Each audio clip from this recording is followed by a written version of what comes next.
Hello, welcome to Mike's Mets Podcast. I'm your host, Mike Pashota. Happy Tuesday to you.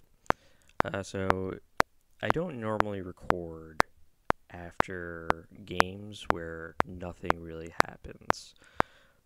And I'm not going to really talk about the Mets 2-1 loss to the Milwaukee Brewers. This is more to talk about the state of affairs with the Mets, which things are very bad. There's really no way to kind of justify or kind of talk yourself into thinking that this is a good situation. Their current playoff odds for the Mets are not good. They're down. Their odds per Baseball Reference are 4.2% to make the postseason, 0.3% to win the World Series. They are 35 and 43. The team has, as far as last night, no real energy to him. There's no urgency. Everything is kind of fallen into this sort of complacent, we can't really do anything well on a day-to-day basis. And on the days that we do things well, things kind of screw up. And we saw that over the weekend in the last game of the Philly series where the bullpen engineered one of the worst all-time losses in Met history. It was a complete breakdown. And this is not unlike some of the more disastrous bullpen performances of the past. Most recently, I would think of in 2019 when the Mets surrendered one of the most embarrassing bullpen defeats to the Washington Nationals. And it was kind of the critical moments during that run. It was a I believe late August, maybe September, when the Mets blew that game, and it was an Edwin Diaz choke job in that case. On Sunday, it was a full court press basically from the entire bullpen, who lets the Philadelphia Phillies basically largely do nothing in that sense. It was basically all the Mets' fault in this case. They walked in a runner and then hit two batters with bases loaded and surrendered what looked like a comfortable 6-3 lead. It looked like the Mets were going to take their first series win in some time. And what happened was what happens when you have a bad team. Bad teams find ways to lose, and this is very much a team that is. We cannot really sort of work a way around the idea anymore. This is a bad team. And the idea that they spent a lot of money on this team does not automatically qualify them as being a good team. We now know that this is a team that cannot really hold its own in playoff situations, or not playoff situations, a playoff matchup per se. In series that we've seen them play against the Atlanta Braves, New York Yankees, Philadelphia Phillies, Toronto Blue Jays, basically any team that has a record above 500, Milwaukee Brewers, the Mets have shrunk at every situation, and they just don't really seem to be playing with any type of urgency to them. I think that's the best way to put it. We've seen certain players play better than others. Pete Alonso has been all year long a consistent force for the team, although admittedly Pete has not been hitting in the way that you would hope that he's been hitting. And part of that was his injury. I think that did kind of set him back. But he's batting .222, and that is a tough thing to see from Alonso, who was hitting so well all of last season. And he finished the year with the 40 home runs, 131 RBIs, which was great. But I also was very encouraged that he batted a career-high 271. And he seems to have taken a step back in terms of his batting approach. And if he's able to find his way to it, great. Part of the problem is that he's in a lineup that is, by and large, fallen well below expectations. He has no real protection in the lineup because they've constructed a lineup that is top-heavy and has behind him very little.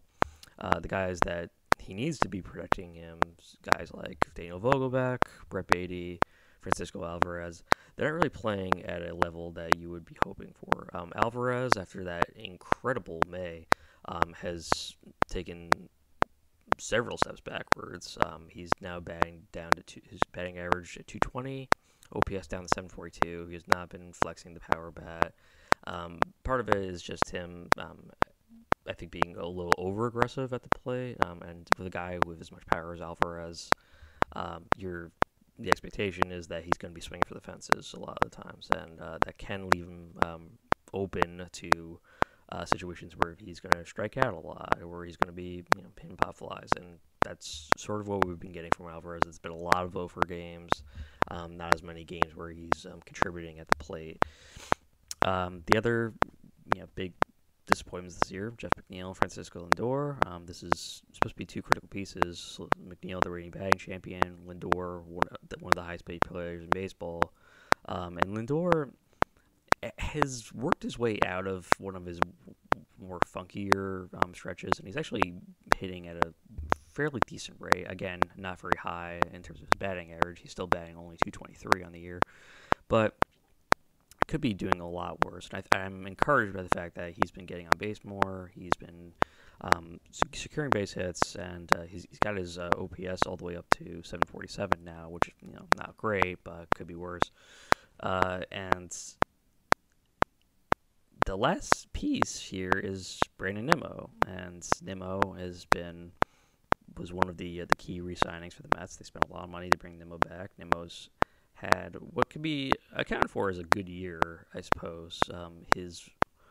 He's sort of plateaued after what was a really hot start, and he hasn't really gotten to that same point this season at any point. He's just kind of been steady. He's been steady at this rate and sort of actually dipping below now because his batting average is now down all the way to 279.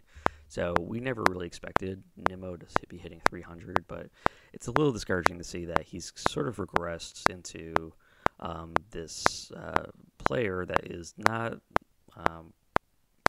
really getting on base at the same clip that he used to. He's also not really hitting at the same clip that you saw him hitting at the beginning of the year.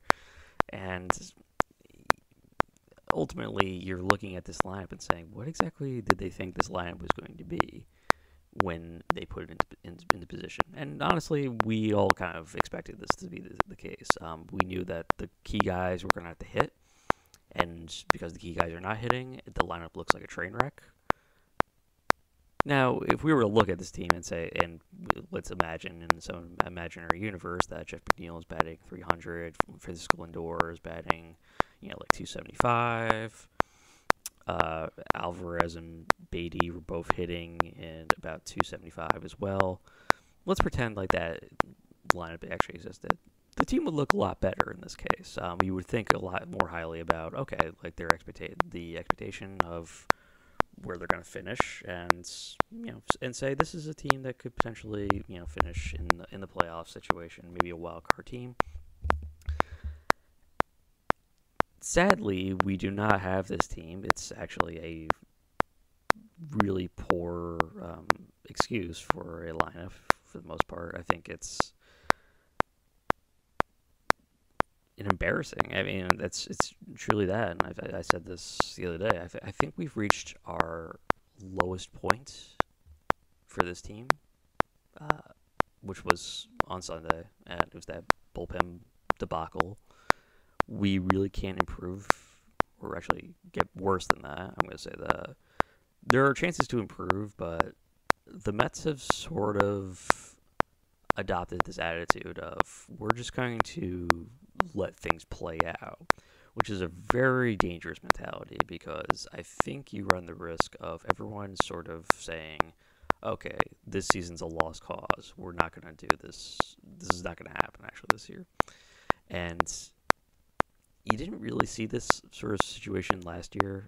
Part of it was that they were off to such winning. They were winning, and everything was really tip-top shape for the Mets in basically all accounts. Their lineup, pitching staff, and bullpen were all doing an excellent job last season. It's been a complete 180 all this year, but the mentality seems to be that we're not going to try and improve this team in any way.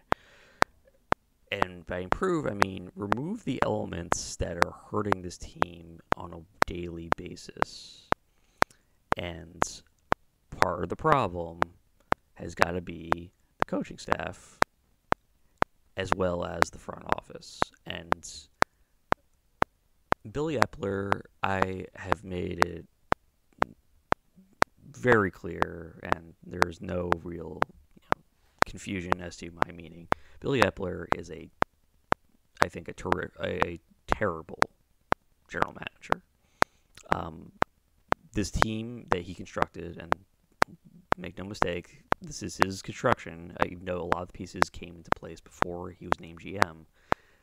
He is the architect of the 2023 New York Mets. He was the one who took the roster that he was given and made his moves. This basically accounted to signing players, the top free agents that he thought were on the market, Verlander, Kodai Senga. He made his move for Carlos Correa. And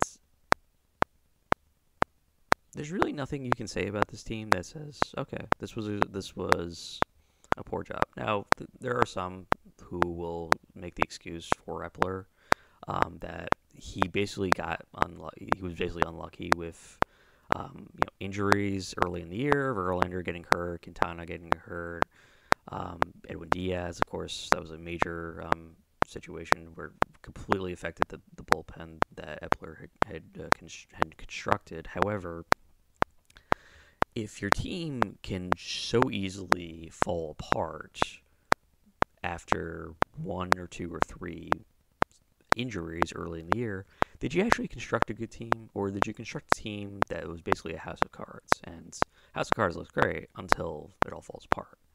And then you realize that it was built on a very weak base, held up by thin pieces of paper. And these thin pieces of paper, as it turned out, were the ACL of Edwin Diaz, and then the arm injuries to Quintana, and an oblique injury to Quintana, and arm injury for Verlander.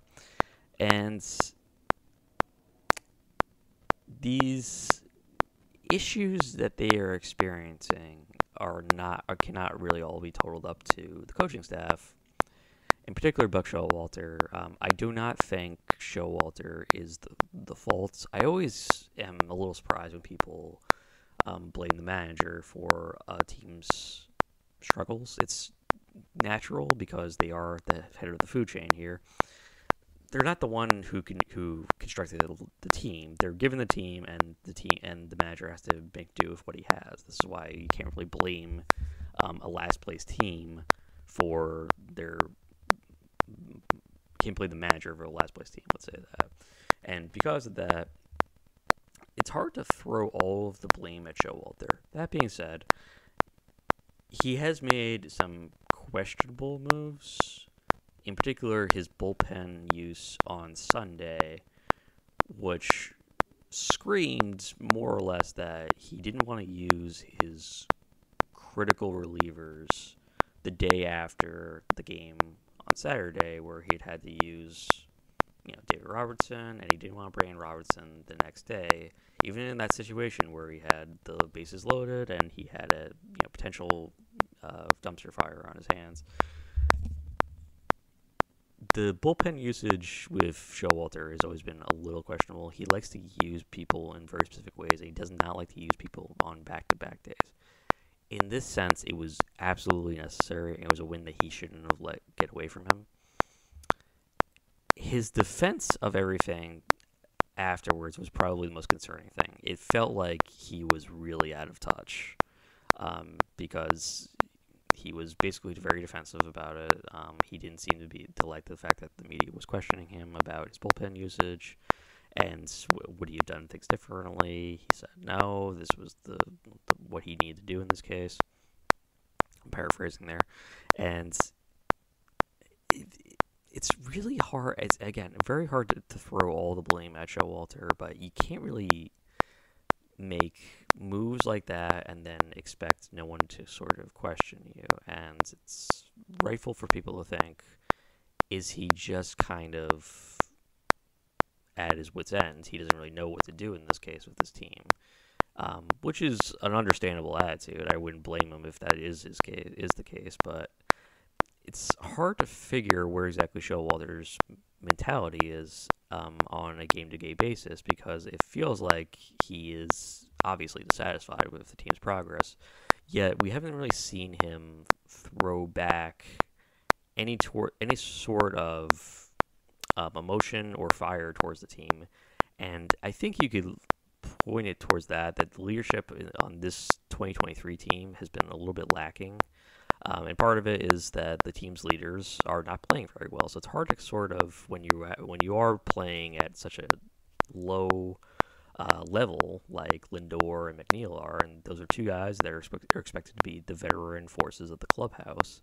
When those guys are sort of playing with diminishing results, you're going to hear more and more talk about lack of leadership in the clubhouse. And honestly, I haven't seen anything to sort of dissuade me from thinking that this team has a real leadership issue. Another issue, I think the coaching staff needs to be removed. Eric Chavez and Jeremy Hefner have presided over a team that has, across the board, fallen short of expectations. You can't really say that Chavez and Hefner have done their jobs in this case. And I really don't think that either of them should finish the year. They should be moved on, if nothing else, to create some kind of sense of change. Because unless the Mets bring in a player, and player or players, bring in as much as you need in this case, who can really change the ball game for the Mets here, and that means bringing in a quality pitcher to help bolster the starting rotation, bringing in quality relievers to help bolster that bullpen, bringing in offensive players who can actually hit the ball. Novel idea. That would be a situation as well, maybe to bolster that lineup. I don't really know where exactly they are going to find these players, because I don't know if Epler can actually engineer those kinds of trades. Nothing for what I've seen from him makes me think that he can reasonably construct that kind of trade. And part of it is that they don't have really the prospects to kind of make that type of deal, unless they feel like trading Ronnie Mauricio, which is honestly not a terrible idea. And if they were going to float some sort of major trade option, Mauricio is an interesting name to throw in there, considering how well he's been playing in AAA. Until that trade is made, until they bring in reinforcements in some respects, and there's no real guarantee that anything like that's going to happen. Cohen and the Mets front office may say, you know what, there's really no point in us mortgaging future assets to acquire a rental player on a team that's not going to improve enough for us to make the postseason. It's an unnecessary expense, and one that can hurt this organization. They may go that route as well. And if that's the case, then this is going to be a pretty rough year, because if this season is almost gone and we're in, let's say, June right now, we don't really have much to look forward to at that point as Met fans, because everything I've seen from this team is that they are hitting their head on the ceiling of their limitations, and they are, by and large, a bad team. We can admit that. We have to admit that, or else we're just going to go insane expecting this team to sort of rise above expectations, which it's clear now that they just cannot. And until they do anything to break away from this pattern of letting games get away from them, or looking completely lost at the plate in a game against the Milwaukee Brewers, a game that's certainly winnable, they are going to continue to fall apart, and I can't really find my way to thinking that things are going to change for them. So we'll see if things do happen. There's certainly time for the Mets to make that kind of trade, but if nothing is done by the All-Star break, the trade deadline, we can expect that this team, the brain trust for the Mets, has decided that they're going to let things play out. And if that's the case, then it's going to be a really ugly summer for Met fans. Thank you for listening to Mike's Mets podcast. Please be sure to follow us on Spotify and subscribe to our YouTube channel as well. Finally, please also follow the podcast Twitter, which is Mike's Mets Pod, all one word. Appreciate your time and have a wonderful rest of your day or evening. Let's go, Mets.